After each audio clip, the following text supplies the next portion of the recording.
Okay, let's move on to question number 2. Find a nursing blog. Determine whether you would find it useful, why or why not. Did anyone find a blog that you would like to continue reading? What is the blog? Useful for your information needs? What was its purpose?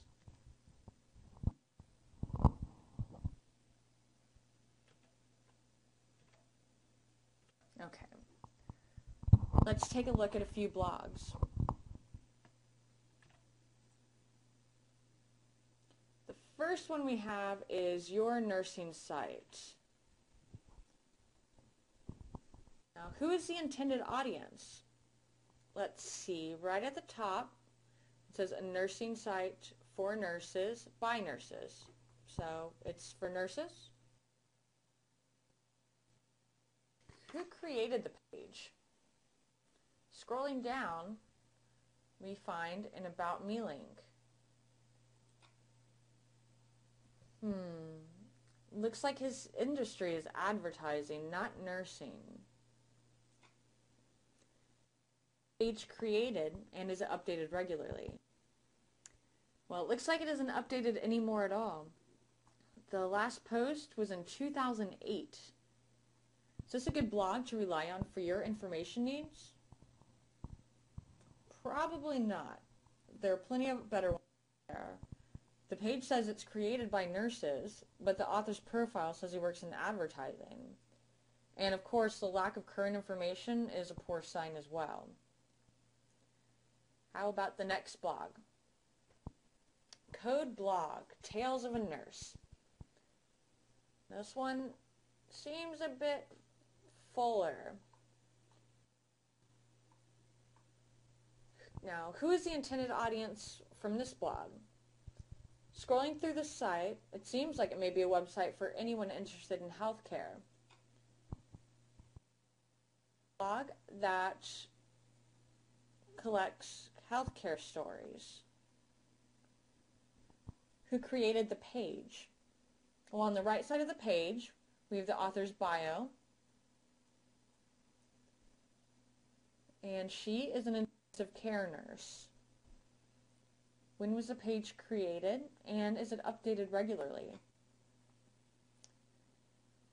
Well, let's see. Looks like this blog has been around for quite some time, beginning in 2002. It was also a good blog to rely on for your information needs. Now, if you read through some of these posts, it seems less relevant for staying up to date on the profession, but it may have some interesting stories or outlooks about the profession itself. However, it probably wouldn't be the best choice for medical information needs. Okay, on to the next blog. Here we have the Nursing Research blog. Now, who is the intended audience from this blog? The header, it seems that this blog is designed for professional nurses.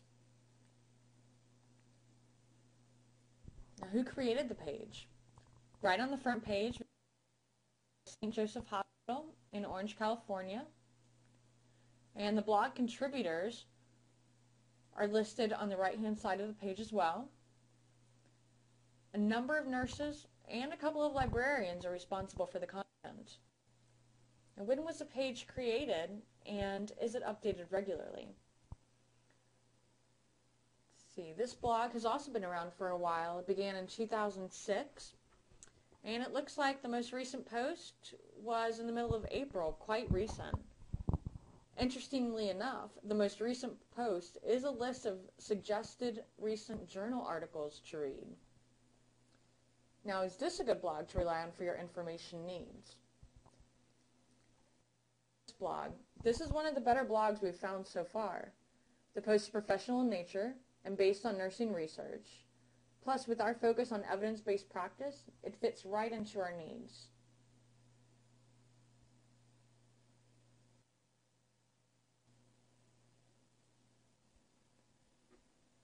Okay.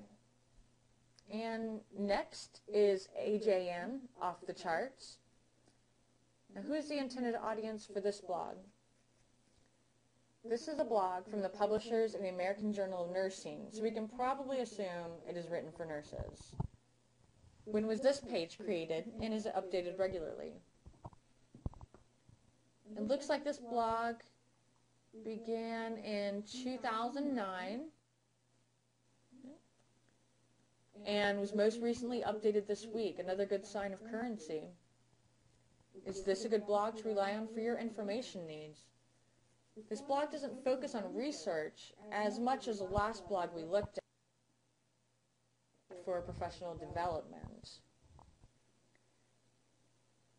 And finally, a day in the life. Hopefully everyone has seen this blog before, since it is written by our Chief of Nursing. And who is the This blog is created by the employees of Baptist Health.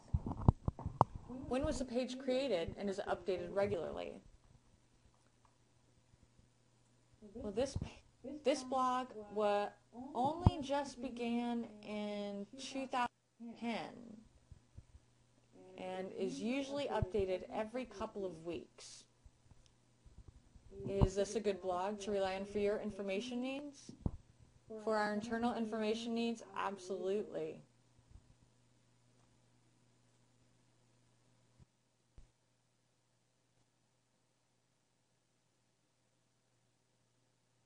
That we just visited.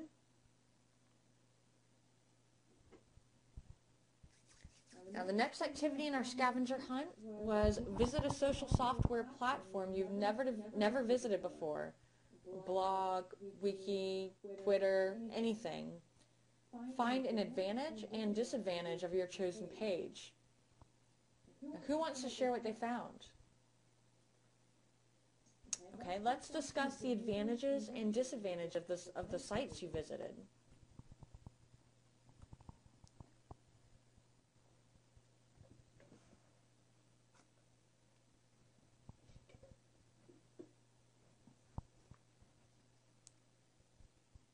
Okay, moving on. Our final question was find a medical or nursing related podcast. Who is the creator of the podcast? Would anyone like to share the podcasts you found?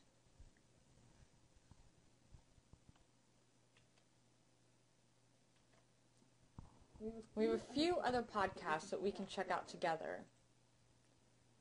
Unfortunately, we don't have enough time to listen to any of them, so for this exercise, we will just check out their pages. And the first up is Nursing Show Online. Who is the creator of this podcast? This podcast was created by an RN and focuses on nursing education and recent developments. We can see it's updated almost weekly and has been produced for a couple of years now. Do you feel it would be an authoritative source of information? Since we don't have time to listen now, you may want to judge the podcasts for yourself later. However, the information that is presented may be helpful in a professional capacity.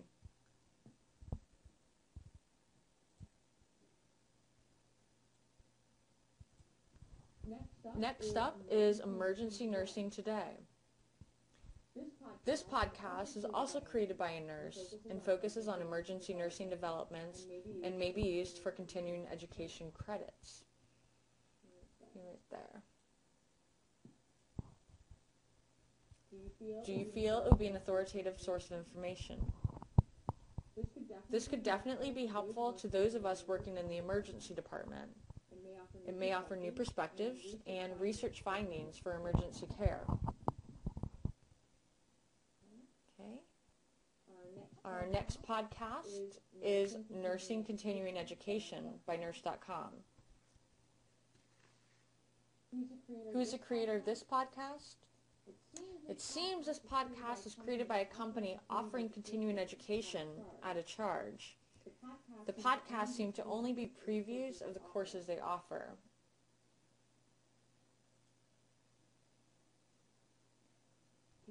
Do you feel it would be an authoritative source of information? Probably not, unless you want to pay their fee to access the full resources. However, since Baptist offers a great deal of opportunities for continuing education, it doesn't seem necessary for us. And last but not least is The Art of Nursing by AJN, the American Journal of Nursing.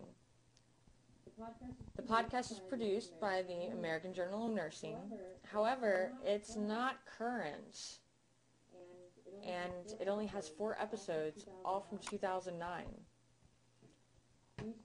These podcasts would be better for nursing entertainment, more so than an authoritative source of information.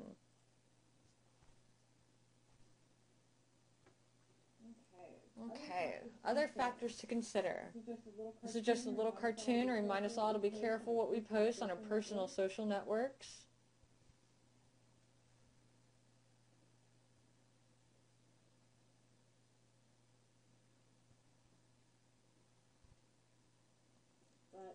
But seriously, it's important that we remember to protect the privacy of patients whenever we are participating in social networking. HIPAA is a federal regulation that protects personally identifiable information of all patients, and there are severe consequences for posting such information anywhere.